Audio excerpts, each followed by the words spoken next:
This is Big Tasty Sports. The Hall of Fame game is Thursday, which I don't think quite counts as football, but it means we're getting close. We got 3 divisions left. Yanni, thanks for coming back. It's been fun going through all these divisions with you, man. I'm having a blast. I say let's get through this AFC South, and then we can wrap it up with a couple bangers. So, but this will be fun. Absolutely. It legitimately is the saving the best for last to go AFC North and then AFC East to round things out here. So, yeah, no doubt.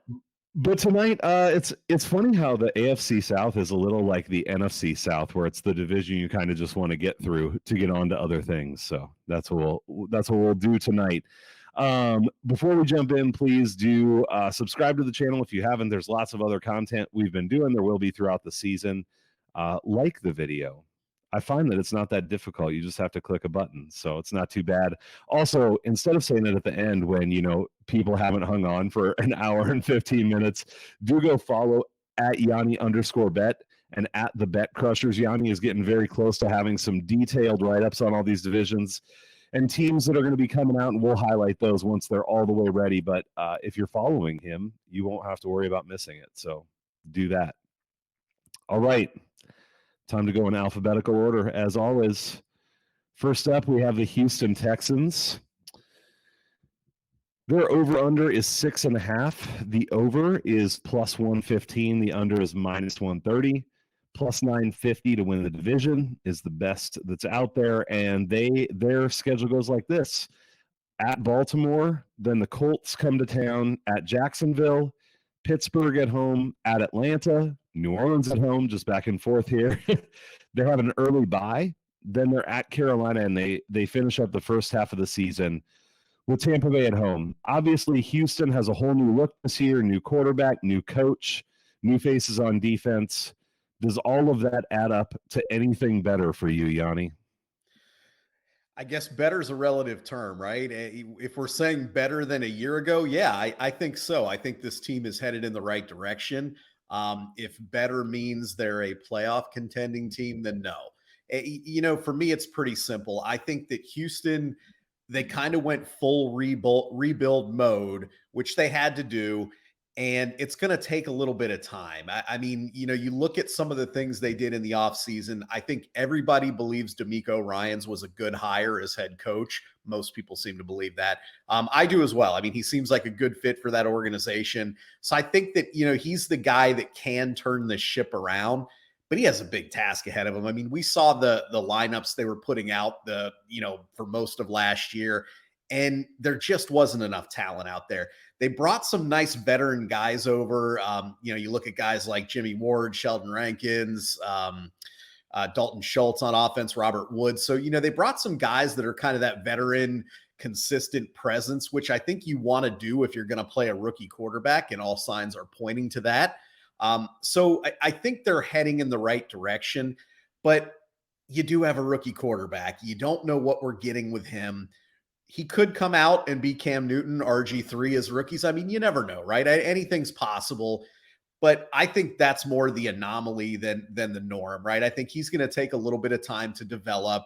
They still have what I would call shaky defense overall. I know they made a couple additions there as well, but I don't think they're great. So, you kind of look at that, you put all that together, and to me, the arrow's pointing in the right direction for Houston, but they still got a long way to go before they can really kind of battle with the big dogs. Yeah, this is a team that I admit I got tricked on a little bit when you just kind of do your first glance across what people did in the offseason. And I really like DeMeco Ryans. We'll see if he pans out as a head coach. But like you said, count me as one of the people who was in that camp of really liking that hire, the potential culture that he could bring to the Texans, maybe being able to shore up the defense. This is a defense that allowed 149 yards or more rushing in 12 out of 17 games last year. So not at all stout up front. And I like some what they did. I get why people are bashing him for taking Stroud and then going up and getting Anderson again. But at the same time, you need a quarterback. And if you think you've got a generational defensive player, I don't, blame people for taking shots too much. The shot there is they're in a rebuild and they need more players, right? But we'll see how those guys turn out. But I think as I went back and did a deeper dive again, and you look at how they compare to other teams, I mean, in this division, but across the league, the skill position players are kind of okay at best. Can Nico Collins take a step forward? I mean, he's got the body type for it, and maybe he can be a good receiver, but you imagine he'd be like a good number 2 on some team, right? Not the leading receiver.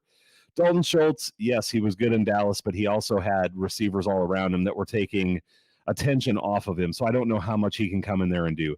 CJ Stroud, he's not a Justin Fields or something like that. And I know Justin Fields didn't get the Bears a good record, but my point is he's going to be at his best if he can get time to be back in the pocket, be a little bit mobile, but more like make good reads and make good passes. That's what he's better at. And I don't know that behind this offensive line, he's going to have much of a chance to do that. They added Shaq Mason, which is a fine pickup, and drafted Juice Scruggs, who I know very little about, so I'm not going to pretend like I know if that's a good draft pick or not. We'll wait for your offensive line stuff to come out, and you can tell me. But all that to say, just to give a little bit of color to, I feel similar to you, where I was actually kind of excited for this team. I think I even like Damian Pierce had such a good first half last year, and I got kind of excited about him. But when you really look across the board, it feels like a team that isn't a dumpster fire anymore, is kind of what it feels like. And so, like you said, the arrow's pointing in the right direction, and they are in a soft division.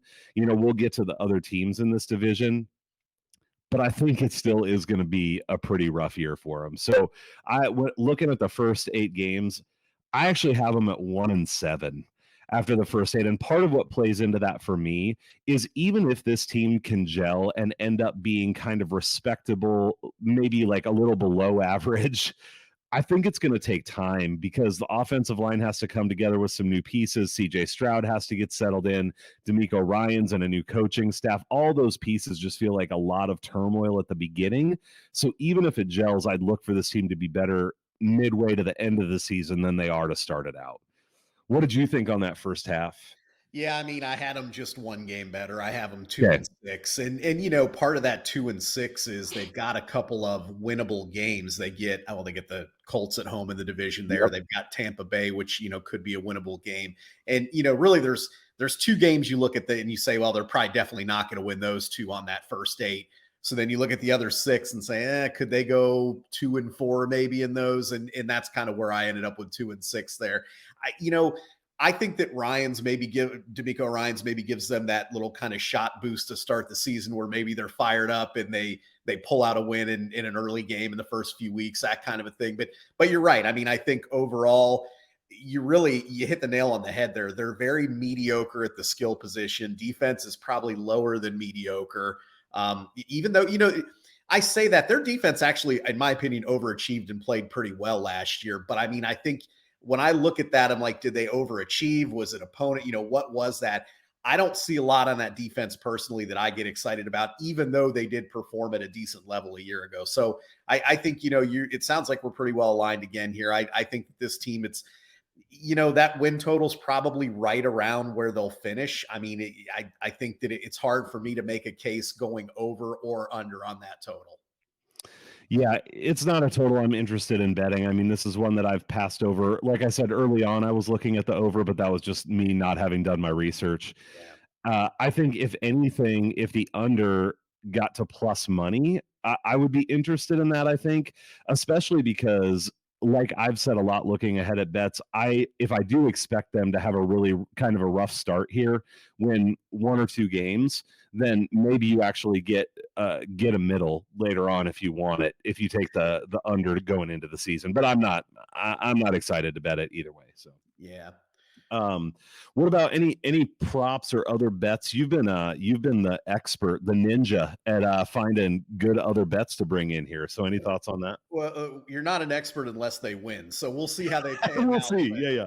But I do, and again, I did for tonight's podcast. I kind of did what we did a couple weeks ago, which is I didn't want to just go all unders. I mean, I think that again, that's kind of the sound betting, but we're trying to find maybe some angles or edges that are out there. So I took a shot on some overs tonight. And you mentioned the one. I think the guy that has the most potential to explode on this team is Nico Collins.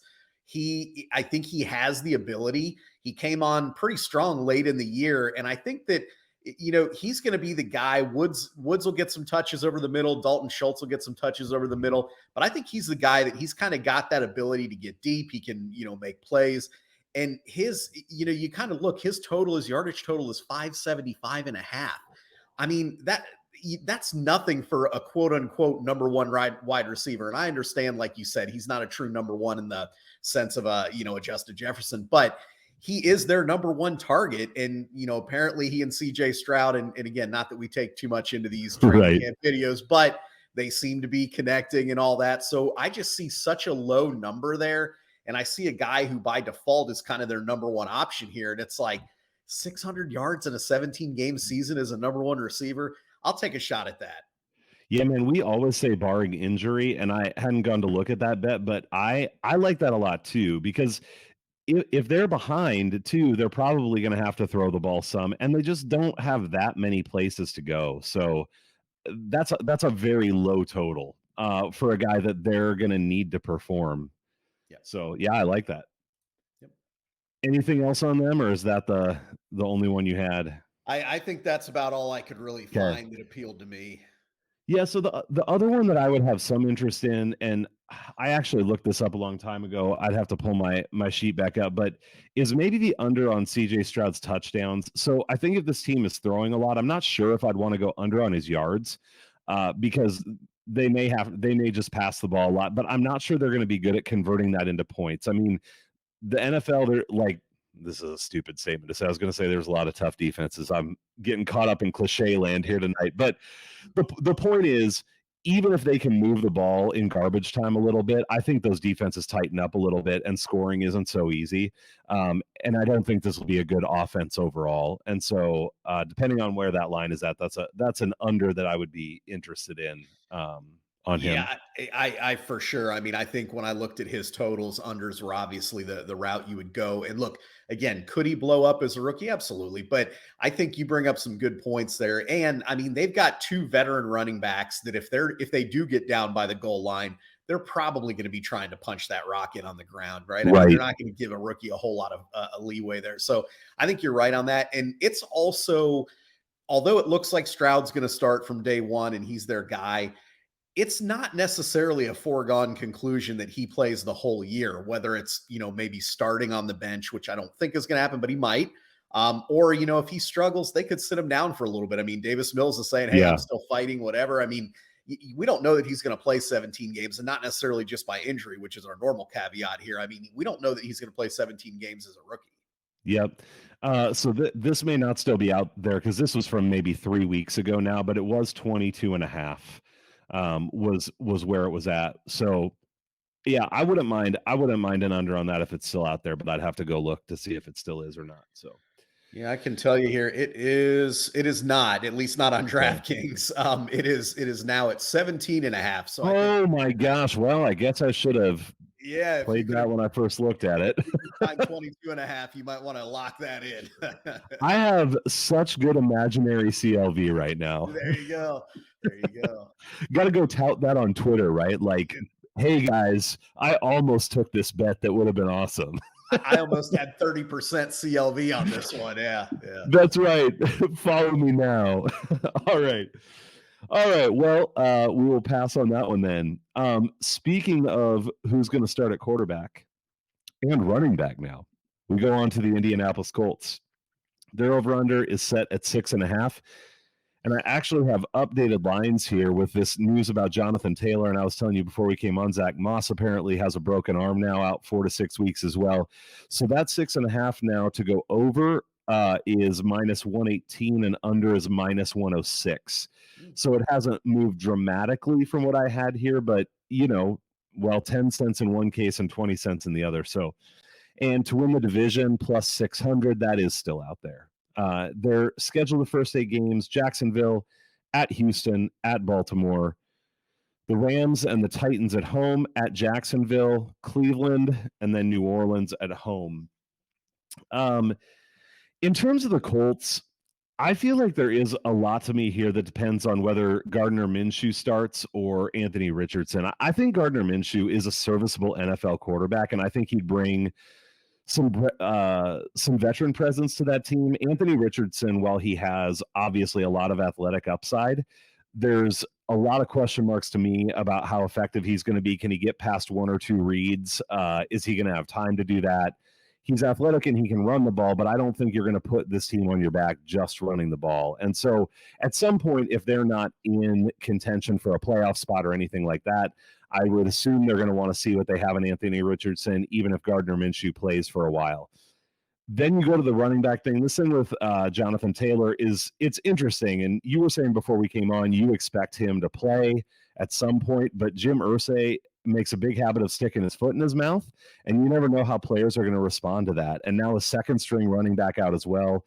This is not a team that is stocked with offensive talent. They have Michael Pittman Jr., Alec Pierce. They did get Isaiah McKenzie now from the Bills. Josh Downs, someone they drafted, Jelani Woods at tight end. So I think that their receiving core, this is another one of those that I would look at.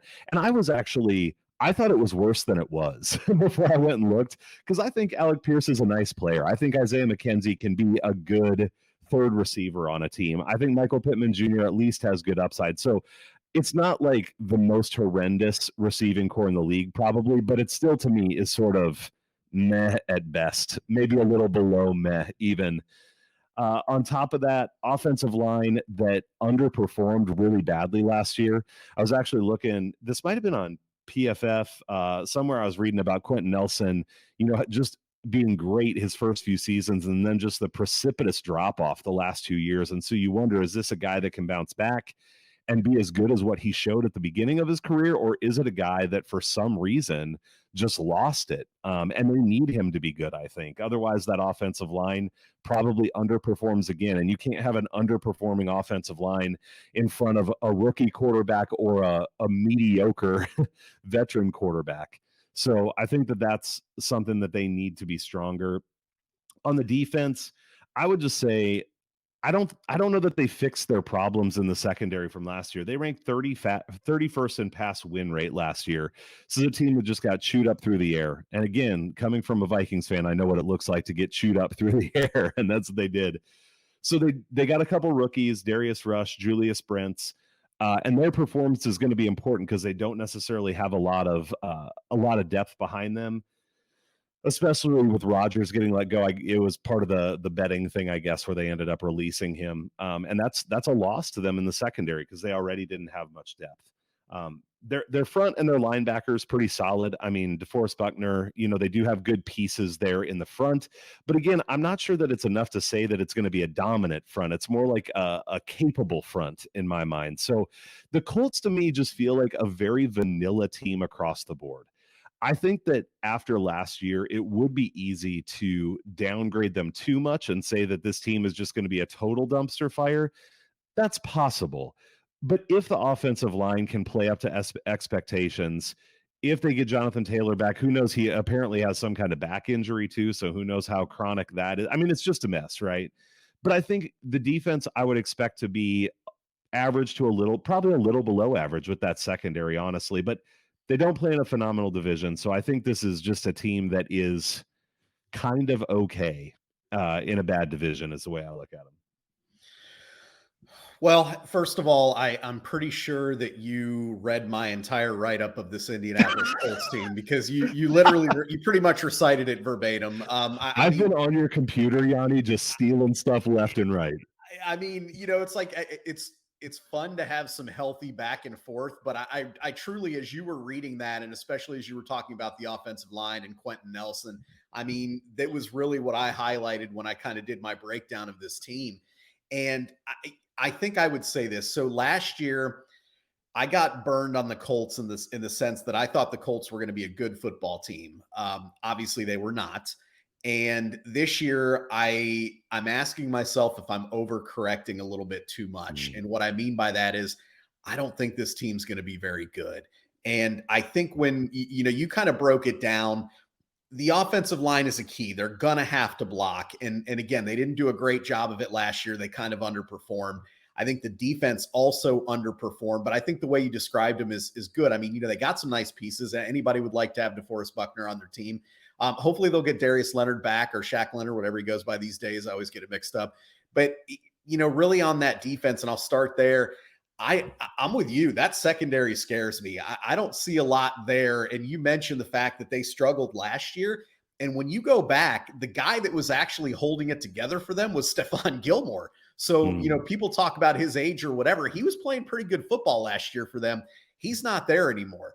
You mentioned now they've got unproven guys back there, guys that got toasted a year ago. I don't know what that's going to do from a defensive standpoint because they also don't have the best pass rush in the league. You kind of mentioned they have a capable defensive line. They got guys that can kind of, clog up the middle a little bit, do that. But it's not like they have great edge rushers or, outside linebackers that can get pressure. So if they're not getting pressure on that defense with that secondary, that could be another year where, like you said, they're just getting chewed up throughout the air. And then, when you flip the coin there, obviously Jonathan Taylor's a key here as well, because he's not, there's 3, 4, 5 running backs that are true difference makers. Everyone else is kind of like, whatever.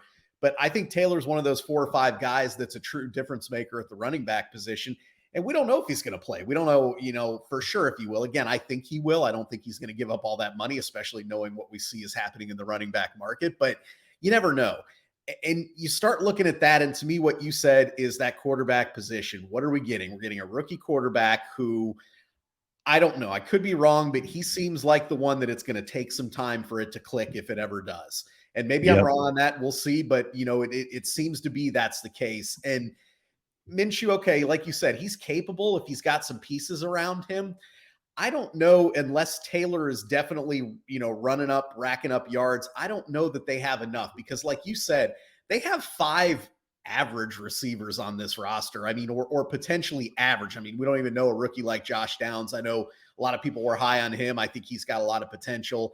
You mentioned McKenzie. He's, he can be a nice piece to an offense, but he's not really someone that's going to drive your offense. The guy that is the one that you can count on is Michael Pittman Jr., but the problem with him is he's not really a speed guy. I mean, he's good on third down. He can get you those 8-yard slant routes. He can do those things, but it's kind of one of those things where you're going to have to dink and dunk and plod your way up the field on this offense, unless a guy like Downs can, prove that he's a downfield threat or something like that. And they can block and connect from the quarterback position. Long way of saying, I think you spelled it out really well. I just don't think this team has enough. And when I look at their over under, you can get under 6.5 on DraftKings right now at even money. I don't think when you look at their schedule, I find it hard to find 7 wins for them. To be honest with you, when you look at, they won 3 games last year, and I actually think this team is going to be worse this year than they were a year ago. So if they won 3 last year, are they going to get to 7 wins? Even in that division, I mean, they are the weak link, in my opinion, in that division. I actually have Houston ahead of them. So, you look at that, even in that division, are they going to get to 7 wins? I don't think so. All right, here I got a point for a little bit of banter, just so we can try to have something. So, 2 points. So, certainly we've already agreed that this is not a team to get too excited about. But 2 points I'll make is, one is I do think, as we've said, that the offensive line way underperformed, and because of that, I mean, I had Jonathan Taylor on my fantasy team last year, and it was excruciating on a weekly basis. Because he just didn't do much. And I'm sure some of that was the line, maybe some of that was him. And so I think, can he be an actual difference maker, and can the offensive line turn it around? Here's the other thing I'll say is, me in turnovers. Like, I like to look into turnover stuff. So I was looking at turnover differential from last season, and I did it based on standard deviations.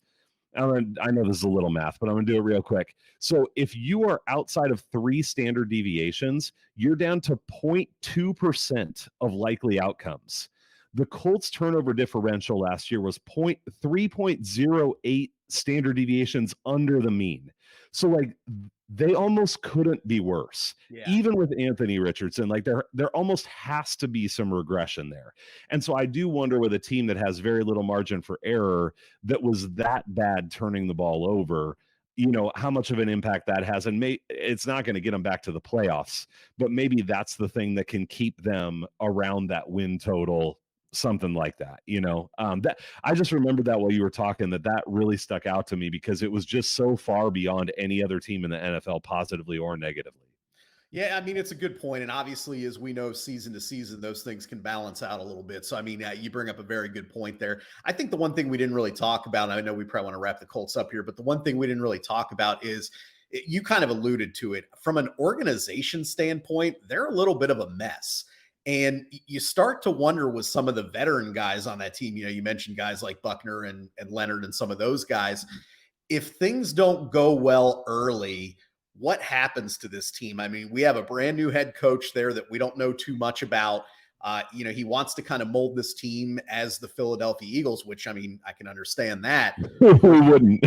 Who wouldn't? But, the difference is you've got a middle of the pack offensive line versus a number one offensive line. And then you've got a defense that doesn't really get after the quarterback, which obviously Philadelphia does. Now, again, maybe he and his scheming and coaching staff can do a little bit of that. But I think the difference is when I see him say, well, we think we can set our quarterbacks up to be successful like Jalen Hurts. Can you? I mean, Can you?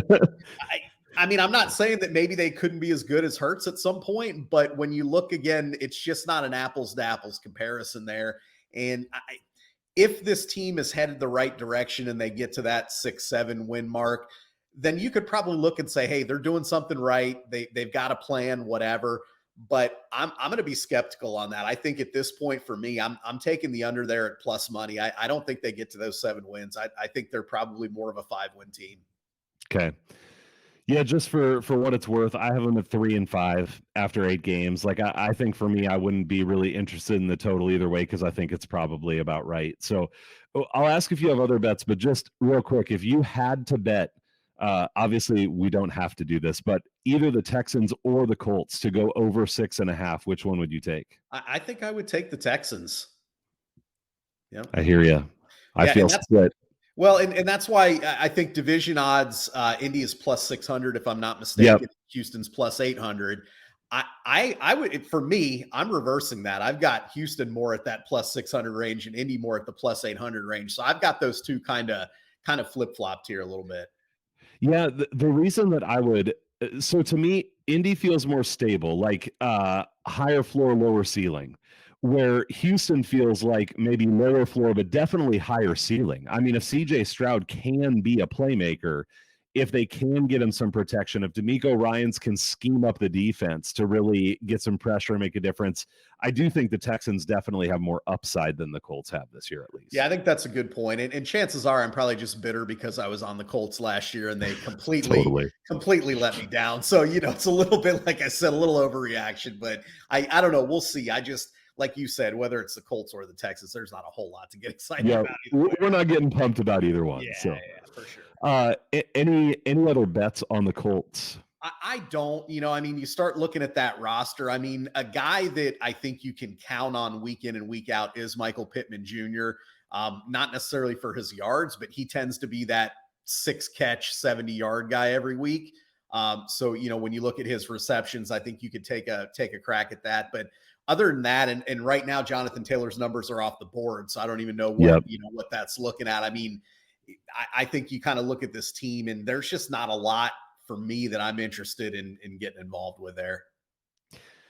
Yep, I will pass as well because really I guess you could look at unders, but on any of the pass catchers, if they can, I think this team's going to try to run the ball. So I don't know how many passes there are going to be to go around even. So right, and I think the fact that after Pittman Jr., you mentioned Pierce, Downs, McKenzie.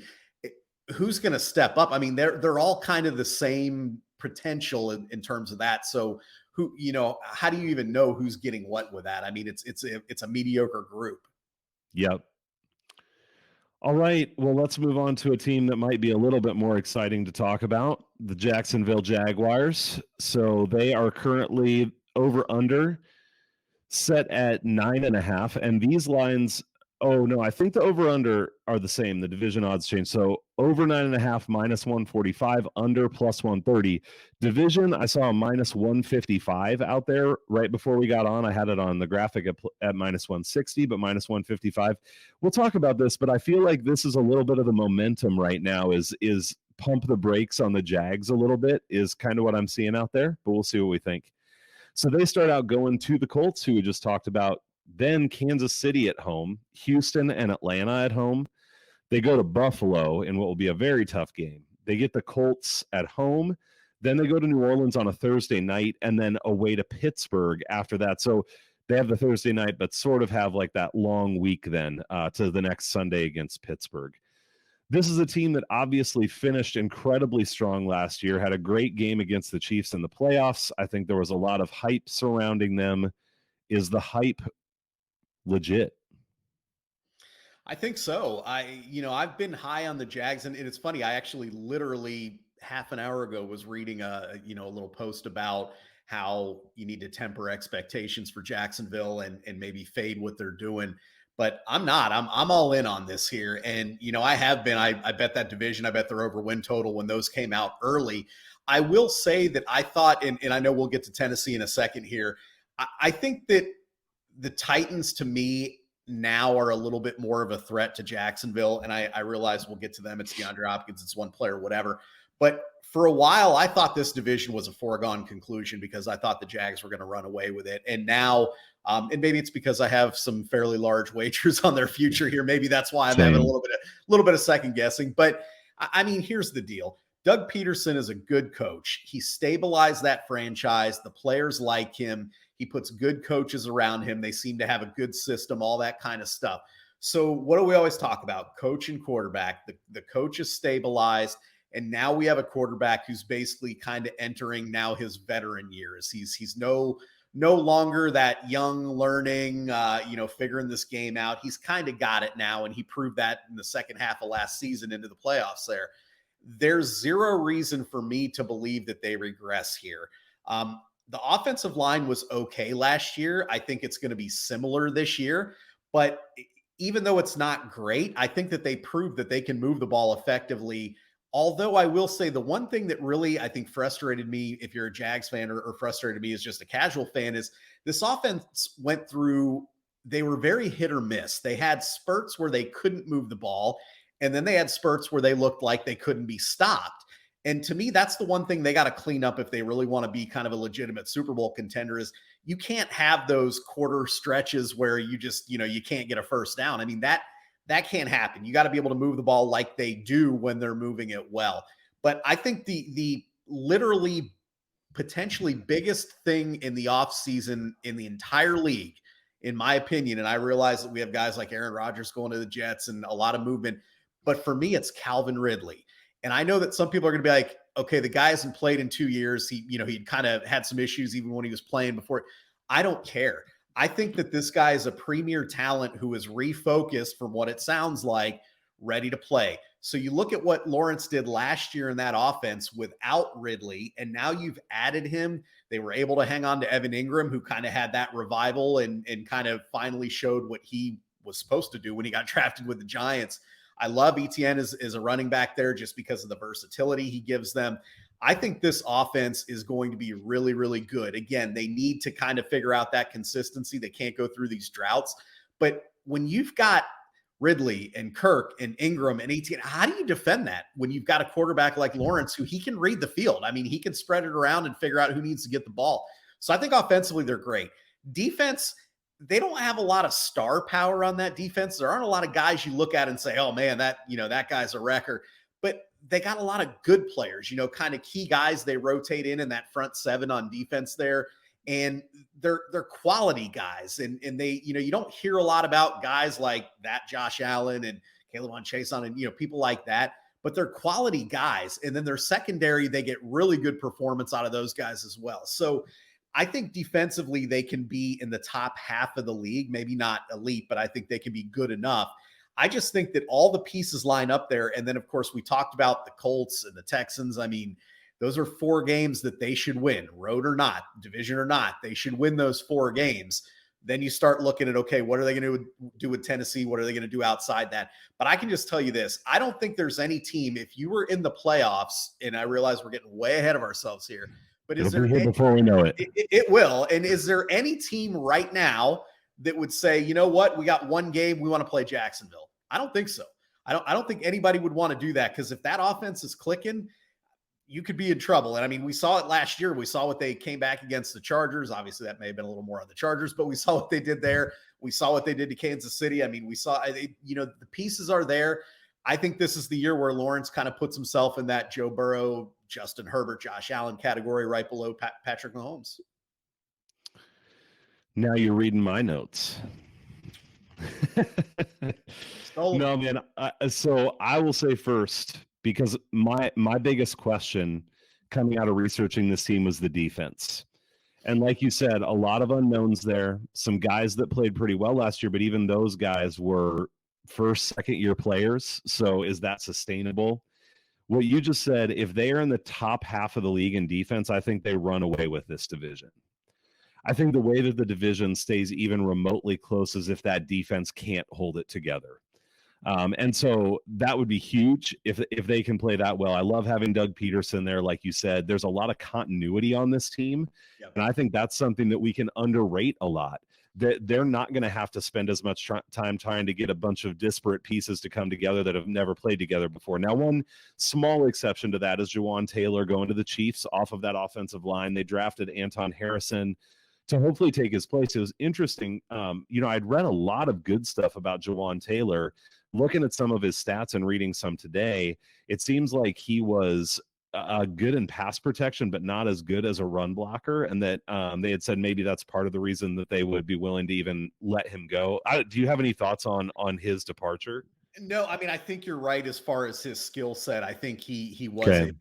he is a better pass blocker, which, you kind of look at that and you say, well, wouldn't you want your franchise quarterback? I mean, but that being said, I don't know. I mean, Cam Robinson for them, who I believe is suspended the first couple games of the season. Yeah. He's a guy that they have a lot of trust in. And I think that they felt like the price tag, it was kind of one of those things where Jawan Taylor commanded top money for that position. And I don't think they viewed him as a top player. I think they viewed him as a good player. So, Yeah. I think maybe that had something to do with it. But, it's kind of funny because last year they actually had a little bit of a rotating door at some of the offensive line positions, as a lot of teams do as guys get nicked up throughout the year. And they kind of were able to mix and match pieces. And I don't know what that's a result of, but I think that probably had to play into some of their thought process as well, which is like, hey, we were able to kind of plug guys in and out and hold it together. And I think maybe that's the thought process is, hey, we'll bring someone else in and we'll still be able to keep this train moving. But, if you look back to Lawrence, they're not afraid to take shots down the field, but they do a lot of intermediate stuff when you look at their passing game. I mean, there were a lot of those kind of 12-yard routes over the middle behind linebackers and those kind of plays. And that's kind of what this offense, I think, is predicated on. Obviously, you want as much pass protection as you can get, but if you're not truly 7-step dropping and trying to throw it 40 yards consistently, as long as those guys can get in the way long enough, I mean, that's kind of what you're looking for. So I think that the scheme that they run offensively it allows them to maybe have that flexibility. Yeah, I love that. I think that makes a ton of sense. And you have Trevor Lawrence, who is mobile and elusive as well. So he's not going to just stand back in the pocket and wait for people to sack him. And he'll still look to throw the ball even when he starts to scramble, which is something I really like about him. Yep. I'm going to repeat a few things you said, just because I'm going to put myself on the record with these things. I think Trevor Lawrence has a phenomenal year this year. I think that year with Urban Meyer screwed him over. And I think now we're seeing him become what people said he would be when he came out of college. And I think with Doug Peterson, another year with that receiving core, he is going to take a step into being an elite quarterback in this league.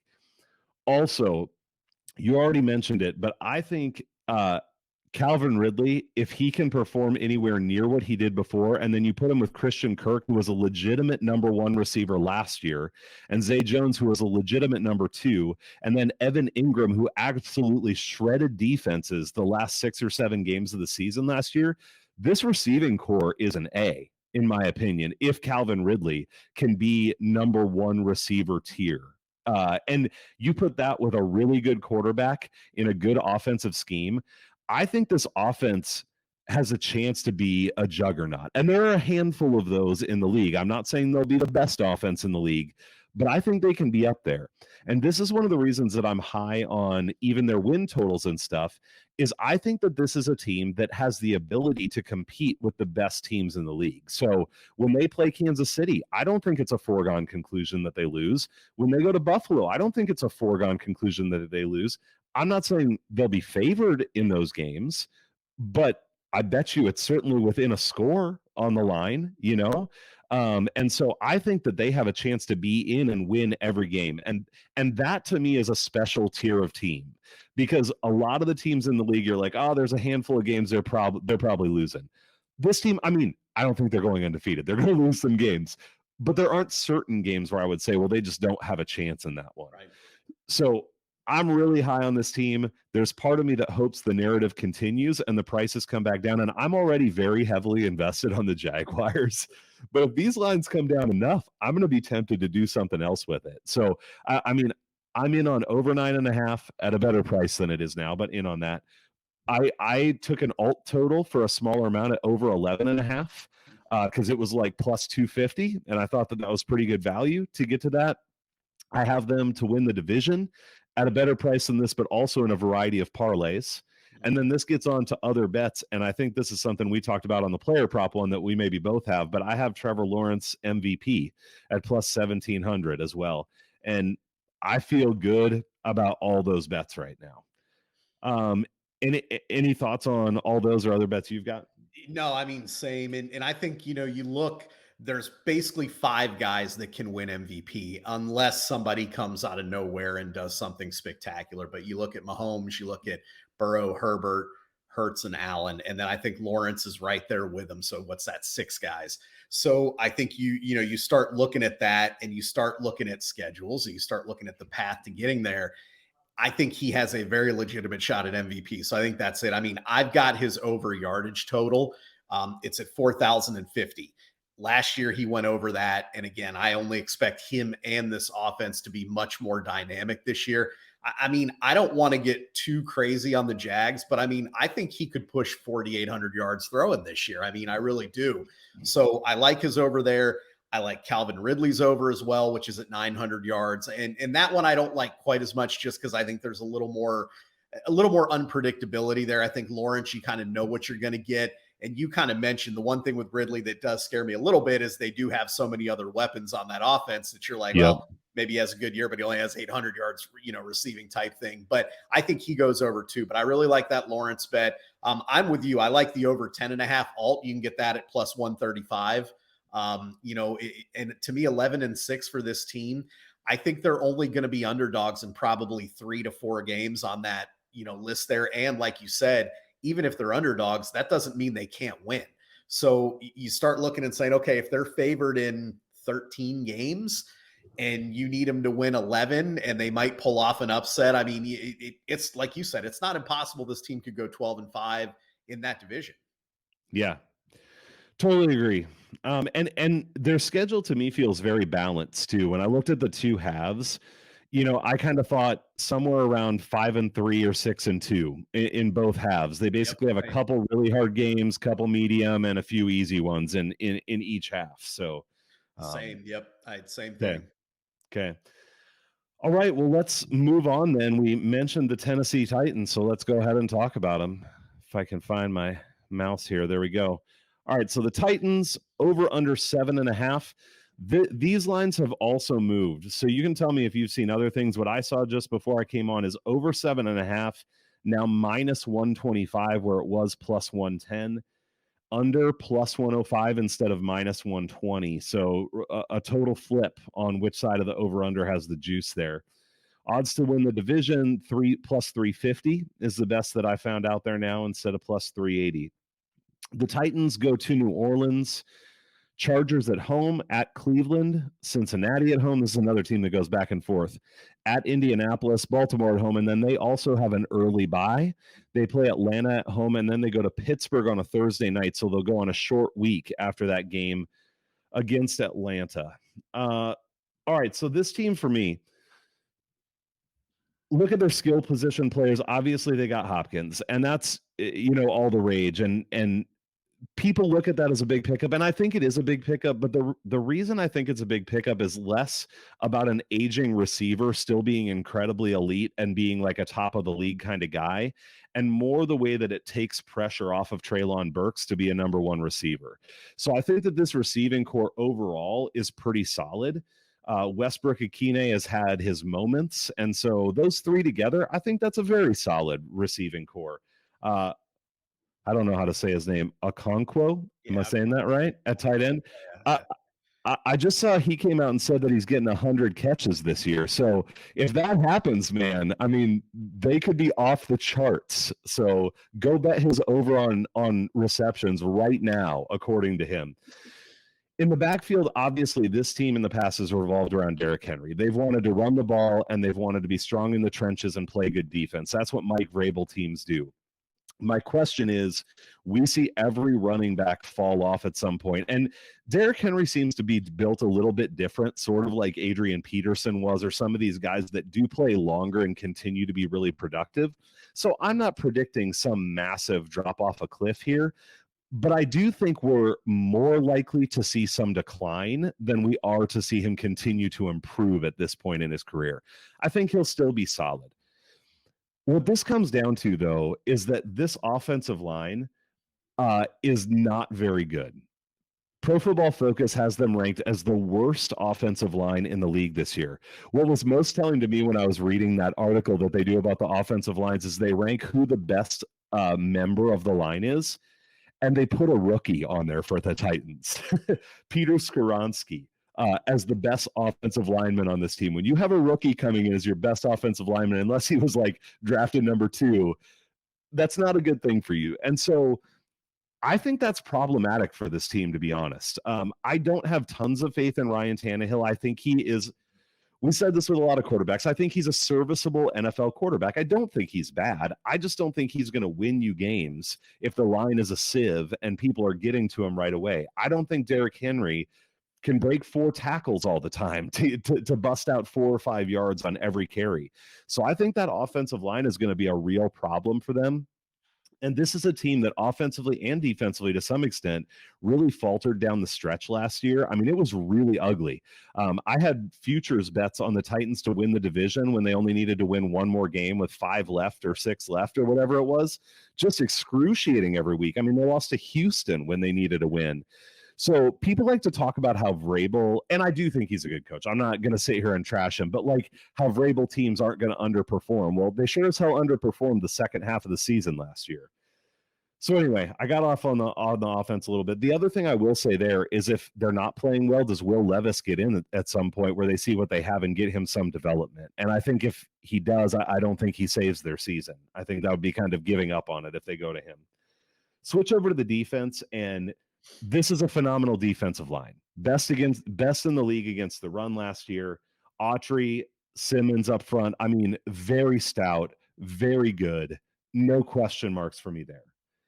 But I think the secondary is still a problem. And so if you don't have the defensive line causing chaos and getting to the quarterback, I think this is another secondary, a little bit like the Colts, probably not quite as bad or quite as questionable, but not too far behind in my book, that still can get chewed up by these other offenses. So this is a team where they've been getting a lot of steam lately. And I'll be curious what you think, because it sounds like you like the pickup. I mean, I like the pickup of Hopkins too. But the reality is, for me, it doesn't address their biggest needs, which is their offensive line is a problem. And I don't know how they have consistent offensive play with that being the case, no matter who their receivers are. And I think their defensive secondary is a problem, which means that if teams can hold up front against that defensive line, I think that they can eat them up, and teams like Jacksonville will pull away from them without too much trouble. Yes, Vrabel's a good coach. There's been a lot of stability there, but I think this is a mid-level team. I think they are better than the Colts and they're better than the Texans. But I don't think it's by leaps and bounds even with where they're at now.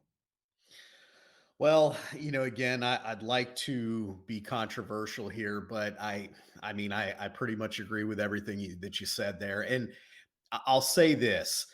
I do think that this team, for years, they were kind of underrated, you might say, just in the sense that people kind of looked at them as that mid team, right? It was like, they're okay. And then somehow they win 13 games or whatever. And they're whatever. That's not where they are now. I think that's just not where they are. But I do think they're still a little bit underrated in the sense that, okay, they had a bad year. They finished horribly last year, but they still won 7 games, and they did it without Ryan Tannehill. They did it without, a lot of pieces there. So I don't, to me, this team's going to go over. But the reason I'm not rushing to bet their win total is what you said. If Tannehill does struggle, if this team maybe gets off to a slow start, do they give Will Levis a shot or even Malik Willis again? I mean, apparently he's going to be number 3 on the depth chart, but now they're saying, oh, he looks great and whatever. I mean, so now they have 2 early draft pick quarterbacks that they might want to see what they have. That's why I'm hesitant to bet the over. But I think Tannehill's actually going to have a solid season here, and I think they're going to push Jacksonville. I still think the Jags are going to win. And you kind of mentioned, and I guess I'll start with the defense there. They're built to stop the run, but it's 2023. That's not really, other than them with Derrick Henry. They can stop themselves in practice. That's it. That's not what most teams want to do. I think the Jags are a perfect example of that. I mean, Jacksonville's going to want to spread them out. And that could even include Etienne out of the backfield. So, you start looking and saying, to your point, how are they going to match up with Ridley and Kirk and Ingram and those weapons out there? That's why I think Jacksonville still has the edge here, because I do think they're going to be able to exploit that. And I think obviously other teams in the conference and in the league that can throw the ball are going to be able to exploit that as well. As great as that defense, that run defense is, they're not great at getting after the quarterback. I know they should be a little bit better this year. They get Harold Landry back, I believe, and they got some of that. But really, I don't see that defense being dominant. I think they're going to be good, but I don't think they're going to be great. And I think for this team to really truly be a contender, they have to be great. And I don't think they're there. So, flipping over to the offense, you alluded to it. That offensive line is not good. I have them ranked 31st, so I'm one spot better than PFF there. Obviously flip a coin when you get that low at the end of the day. It's not right. Good. But the one thing that I will say is their offensive line was bad last year. I mean, Taylor Lewan missed most of the season. They didn't have a good line last year, and they still were okay moving the ball when Tannehill was in the game, when he was in the lineup. So I look at this, and it all comes back to what you said. I think that I'm not high on DeAndre Hopkins at this point in his career either, but I think this is the perfect landing spot for him. Like, I think the Titans was a great spot for him. I think he's going to be that guy that Tannehill, when he is under pressure, he can throw that 6-yard out to Hopkins and, make that whatever. But I think you nailed it. I think what this does for Treylon Burks is huge, because now you're taking a guy who would have been expected to be the guy who didn't prove he could do that as a rookie.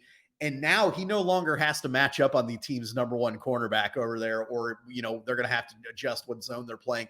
So I think that's going to help this offense out a lot. You mentioned the tight end catching 100 passes. I'm not going to pronounce his name, but I think he can play though. And I mean, I think right.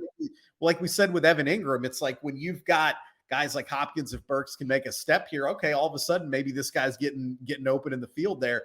And I think Henry, I mean, like you said, when you were talking about potentially at first maybe a little fall off, and you mentioned, hey, I think he's a little different. He's kind of got more of that Adrian Peterson pedigree. That's how I view him. I don't think he's to a point yet where we're going to see significant fall off. And who knows? Usually with running backs, it's fast when it happens. I mean, we see them great one day, and the next year they're nothing. But I don't think that's going to be the case with him here. I think that even behind a bad offensive line, I think that addition of Hopkins at least keeps defenses honest now, to where they can't put 9 and 10 guys in the box and just say, we're going to stop Derrick Henry no matter what. I think they've got to at least respect the passing game, which I think, will allow Henry to do what he does. So, again, long-winded answer on the Titans, but I think that this team is going to be better than I thought they were before Hopkins. And again, I don't think Hopkins is great at this point in his career.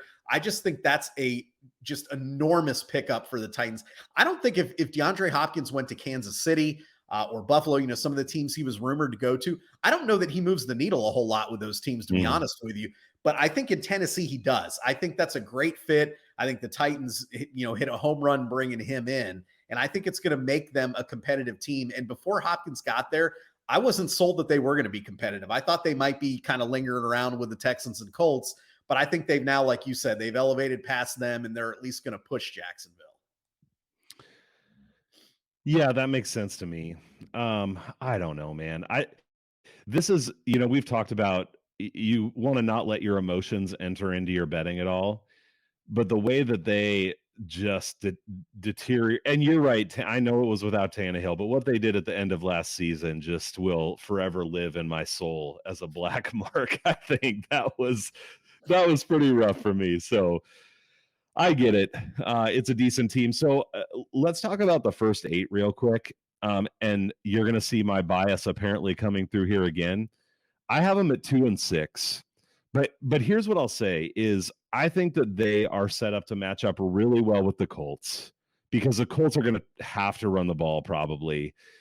But that game's in Indianapolis. Not that that's some huge home field advantage, but it's away from home. And then the other game that they have is Atlanta, another team that's going to want to run the ball. So I see them matching up well with Atlanta, most likely. But other than that, I mean, they go away to New Orleans, Cleveland, Pittsburgh on a Thursday. And then they have the Chargers, Cincinnati, and Baltimore at home. Or there other, I mean, this is just to me again feeling and this is the kind of team that in the past will pull out games that you don't think they're going to pull out, right? And a lot of these games are probably closer than we think they will be. But I just think they're a tier below a number of these teams that are coming to their place. So I have them at 2-6, but maybe I'm just bitter. Well, I mean, I only have them a game better. I've got them at 3-5 after those first 8. I think their schedule softened slightly in the second half there, which is why I think they can get over their win total. But I think those first 8 are tough because you mentioned 3 really good teams coming to their place, and not only 3 really good teams, but what did we just talk about? 3 teams that throw the ball well, that can put out 3 wide receiver sets and put 3 really good guys out there. And we talked about potentially their deficiency in stopping the pass. So I think that you're right. You know, those are going to be tough games. It goes without saying, but the key is going to be games like you mentioned. Can they go to New Orleans and find a way to win? Can they go to Pittsburgh and find a way to win?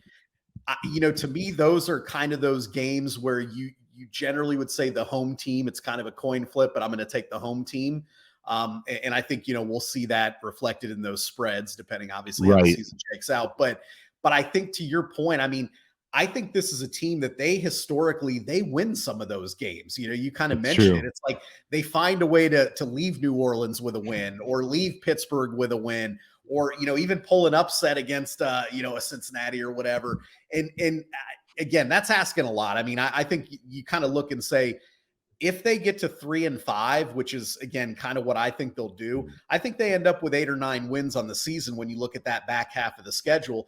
The other thing is if they're 3-5, Tannehill's still in the lineup, they're still fighting for the division, all that kind of stuff. If they do go 2-6 or something, you know, less than that, who knows what happens? Because at that point they could say, okay, we're at the halfway mark and maybe Jacksonville got off to a good start or whatever. And maybe they're like, you know what, screw it. Tannehill doesn't look good. We're losing games.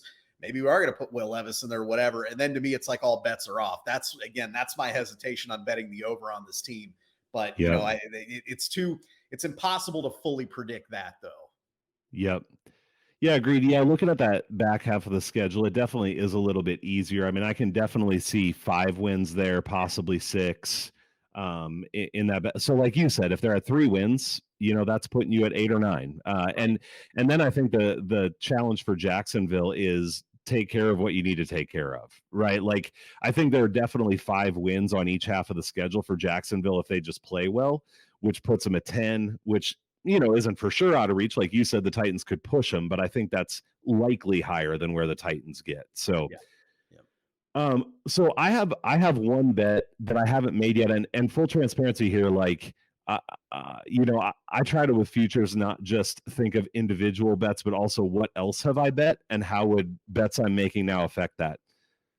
If I feel like I need to hedge out on Jacksonville at all, like I'm not totally confident that they're going to win the division.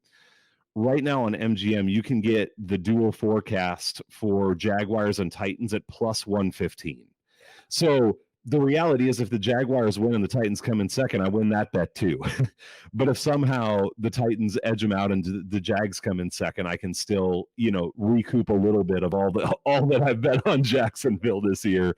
And I think, well, with what we've talked about, maybe the Texans have like some small potential of overtaking the Titans if they don't play up to what they should. This feels like another division where it feels like a high percentage chance that those teams end up at the top of the heap. Anything for you? Yeah, I mean, first of all, I love that. I think that's a great call with the top 2 there. And again, I don't want to overreact to one aging wide receiver, but I would have been a little more hesitant on that but I think that kind of clearly establishes them as the second best team in the division. So again, gives you a little bit of, almost like you said, a little bit of a hedge out there in case Jacksonville stumbles, whatever. So I like that. I'm going to go a little bit against the grain on my other one here, and that's, I don't think Derrick Henry's slowing down. His rushing yardage total is 1,100, and in today's NFL, okay, maybe that's kind of a lot, but again, it's a 17-game season, and here's what we have to remember: his last 4 years, 1,500 yards, 1,800 yards, 1,500 yards.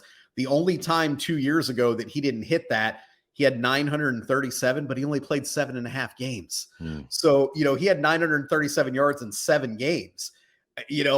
That's why I'm like, even if he misses a couple games, gets dinged up, whatever, he crushes that total. I mean, again, he's averaged in those 3 years he was healthy 1,600 yards. I mean, that's insane. So, yeah, to me, I'm looking at that and saying, okay, I have a 500-yard fall off cushion, right? If he does fall off, he can fall off 500 yards and I'm still winning that bet. So, I know he is a trendy name. I've heard people say, this will be the last you'll see a Derrick Henry. And maybe, I mean, like you said, it tends to happen fast when it happens to some of these guys, but I don't buy it, man. I think he's going to have another, he'll have another 1,400, 1,500 yard type season. No, and I actually think this is not something to just bet on this only, but I think going against the grain of these narratives works out so well all the time. I mean, sure, I see this in the UFC, which I won't go into UFC too much. This is an NFL show, but like as soon as everybody starts talking bad about someone and they're done and whatever, that's a time you can almost be sure that they're not quite done, especially if they haven't proved it to you. And I think to your point, Derrick Henry absolutely has not proved to us that he doesn't have anything left in the tank. So that's speculation at this point to say that it's true. And to the point you brought up earlier, I think having Hopkins, it helps Treylon Burks, but it helps Derrick Henry that he doesn't have to face, 9 guys in the box or whatever it is. Sure. It's pretty huge for him. And what you just said about his yardage totals too, I mean, we talk about how overs aren't the best play in the NFL because of the injury issues. But okay, so he got injured 1 out of the last 5 seasons. And he would have won this bet 4 out of 5. So am I going to bet on him getting injured? And to your point, what if he misses 3 games? All right. He's still probably fine. Yeah, he missed over half the season and almost made that total. Right, so, right. Yeah. No, so I think that's a good thing to point out. And the way that markets move, we talked about this in one of the early pods where going under was absolutely the thing to do, but also it seems like the books have caught on. Because if you just go run your models on where you think these guys will end up, you'll have almost everybody over. Oh, yeah. So the books are factoring in injuries and people wanting to play the under now. So where you can, I think maybe one of the edges now is find guys that could miss 3 or 4 games and you still feel good about your bet. Yep, absolutely. So then season-ending injury, yeah, you lose. But nicked up a little bit, you don't necessarily lose. So I like that angle quite a bit. Yeah, I like it a lot. I mean, honestly, I think that's disrespectful to him to even have that number that low in a 17-game season. And we also know, one last point on that, Vrabel is not afraid to run him into the ground. They don't baby him and say, oh, we're going to give him 12 touches. They don't do that. And I mean, he doesn't want that. And I don't think Vrabel does either. So, and it's not like they have 2 running backs behind him that they drafted in the first round that they're going to, I mean, whatever. He's going to get the ball a lot. So, to me, if he gets 300 carries, this is free money. Yeah. You're talking me into it, Yanni. I feel like at least once a show, you have something that you talk me into, so I like it. Let's hope we're celebrating, man. Let's hope. Let's hope. I watch my investment in these futures just stacking up more and more. It's like I'm gonna have a good January or a bad January. One of the two. I know it. So, all right, man. Anything else from you before we get out of here? In terms of stuff that's going on, or you want to save that for one of the next couple shows? Yeah, I'll save it for the next show. Really looking forward to kind of wrap it up. I've got 2 divisions of my own that I want to kind of finish up, but I'm having a lot of fun, going through this with you. It's really good. Whether we are aligned or not, it's always fun because I think, you start thinking about things from someone else's perspective, and whether it aligns with what you have or whether it doesn't, always opens your eyes. So anyways, always fun to be here chatting with you. Thanks, man. I've enjoyed it a lot too. I've actually taken that. I mean, certainly not all the comments on the videos, but I've appreciated some of the comments actually have like some information and bring another take. And same as that, it's fun to get different people's perspectives and at least make you think and go, am I on point here? Or do I need to reconsider something? I'm with you, man. I'll listen to those Raiders are going to win 13 game take all day long. If you want to put them in the comments, it's fine. Yep. No, it's the Bears that are winning 13 games. Yeah. All right, man. Well, thanks for talking, and I'll look forward to doing these last two best divisions in the league with you. Sounds good.